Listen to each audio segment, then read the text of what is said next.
আমরা সমিতির বিধিমালা মেনে নিয়মকানুন মেনে বিজ্ঞপ্তি দিয়েছি। বিজ্ঞপ্তি আমাদের এই অ্যাডহক কমিটির সভাপতি আইনুদ্দিন স্যার এটা বিজ্ঞপ্তি দিয়েছেন। বিজ্ঞপ্তিটা প্রায় 60 দিন পূর্বে দিতে হয়, আমরা 60 দিন আগেই বিজ্ঞপ্তি দিয়েছি যাই দিনে। এমনকি তফসিল যখন দেওয়ার তখন দিয়েছি। আমরা বিধি নিয়মকানুন মেনে নির্বাচন করেছি। এমনকি আমরা সবাইকে জমা দিয়ে এসেছি, সবাই করে রেখেছেন, বিনা প্রতিদ্বন্দ্বিতায় তারা নির্বাচিত করেছেন আমাদেরকে। দুর্নীতির বিষয় হচ্ছে 20 থেকে 25 কোটি টাকার একটা লিখিত অভিযোগ আপনাদের হাতে আমরা দিয়েছি, যেটা আব্দুর রব দেওয়ান 1,55,00,000 টাকা, এটা হাইকোর্টের রায় আছে। বাদ বাকি যে দুর্নীতিগুলা লতিফ দেওয়ানের ছেলে আক্তার হোসেন দেওয়ান, মুক্তার হোসেন দেওয়ান, তাদের যে বাড়িটা 6 তলা যে বাড়িটা এখন ওনারা থাকতেছেন, এটা আব্দুল লতিফ দেওয়ান যখন এই সমিতির সদস্য ছিলেন তখন সে দুর্নীতি করে সদস্য থাকা অবস্থায়, সে সভাপতি ছিল না, সেক্রেটারি ছিল না, তার ওয়াইফের নামে সে দলিল করে দিয়েছেন। এই যে বাড়িটা এটাও ছিন্নমূল শপিং কমপ্লেক্সের সম্পত্তি। আক্তার হোসেন দেওয়ান সে দুর্নীতি করেছেন 3,40,72,500 টাকা। মুক্তার হোসেন দেওয়ানের প্রায় 45 লক্ষ টাকা দুর্নীতি আছেন। টোটাল মিলে 15 থেকে 20 কোটি টাকা দুর্নীতির রিপোর্ট আমাদের কাছে আছে। এমনকি এটা তদন্ত চলমান, এই তদন্ত চলমান অবস্থায় তারা এটাকে ব্যাহত করার জন্য একটা পন্থা ইউজ করতেছেন, সেটা হচ্ছে তারা রাজনৈতিক ভাবে অন্যদিকে ডিভাইডেড করে নিয়ে যাচ্ছেন।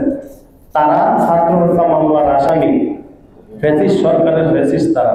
আপনারা জানেন তারা এই দুর্নীতি থেকে, এমনকি হত্যা মামলা থেকে বাঁচার জন্য এটাকে ডিভাইডেড করে তারা অন্যদিকে নিয়ে যাচ্ছেন। কোথায় নিয়ে যাচ্ছেন? তারা এখানে উল্লেখ করেছেন যে বিএনপি ও অঙ্গ সহযোগী সংগঠনের নেতাকর্মীদের নাম নিয়েছেন যে তারা এটাতে ইনভলভ। কিন্তু হ্যাঁ, আপনারা অবগত আছেন বিএনপি কোথাও দুর্নীতি চাঁদাবাজে যাচ্ছে না। যদি এখানে দুর্নীতি করতেন তাহলে অবশ্যই কেউ না কেউ জানতেন। তারা যেটাকে বলেছেন এটা সম্পূর্ণ মিথ্যা বানোয়াট। এটা ওনাদের বাঁচার জন্য একটা পন্থা ইউজ করতেছেন, সেটা আপনাদের মাঝে আমি বারবার বলছি, দেশবাসীরা ছড়াই দিবেন। আইন শৃঙ্খলা বাহিনীকে বলবো এই ফ্যাসিস্ট সরকারের ফ্যাসিস্ট আক্তার হোসেন দেওয়ান ও মুক্তার হোসেন দেওয়ানের বিরুদ্ধে খুব দ্রুত ব্যবস্থা নেওয়ার জন্য। তা না হলে দেশবাসী তাদের অবশ্যই এই দুর্নীতির দায়ভার তাদের গায়ে থাকবে। দেশবাসী তাদের অবশ্যই আইনের আওতায় নিয়ে আসবেন। ঢাকা মহানগর উত্তর যুবদলের সাবেক সদস্য সচিব নজরুল পাশা পাপেল তাকে বিভিন্নভাবে বিভ্রান্তি দিয়েছে আপনাদের এই নির্বাচন নিয়ে, মার্কেট নিয়ে, এবং একই সঙ্গে বিএনপির একটা শিশু মহিলা নাম তাদেরকে জড়ানোর কারণ কি? আপনারা জানেন সে যার নাম নিয়েছেন সে কতটা জনপ্রিয়। সে তৃণমূল থেকে রাজনীতি করে আসতেছেন, তৃণমূল থেকে রাজনীতি করে সে এখন সাবেক যুবদল সদস্য সচিব ছিলেন।